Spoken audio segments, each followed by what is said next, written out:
Сокинони Душанбе субҳи чоршанбе 18 октябр дар фазои ғуборолуд бедор шуданд.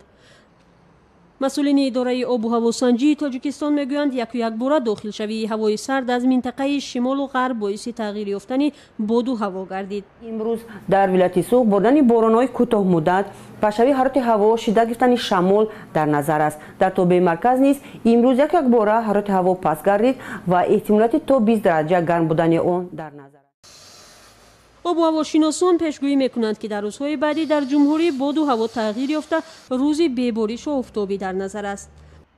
хокрезиш асосан гирифторони маризиҳои диққи нафас, қалб ва ҳам фишори баланди хунро азият медиҳад. табибон тавсия медиҳанд, ки дар ин рӯзҳо гирифторони дарди қалб бештар об нӯшанд, берун нараванд ва дар хона бимонанд. бо назардошти вайрон шудани боду ҳаво, як қатор бемориҳои аллергологӣ ба монанди астмаи бронхиалӣ, трахеобронхити аллергикӣ, баъд полиносҳо, умуман бемориҳое ки ба воситаи ҳавогию қатрагӣ ба организми инсон ворид мешаванд, хуруҷ мекунанд.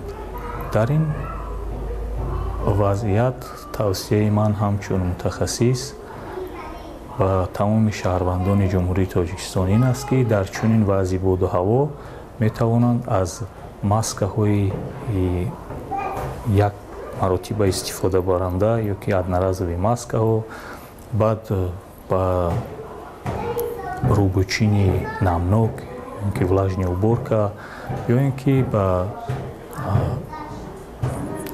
аз ҷорубҳои барқӣ, пилисосҳо истифода баранд, то ин ки мубталои бемориҳои аллергологӣ нашаванд.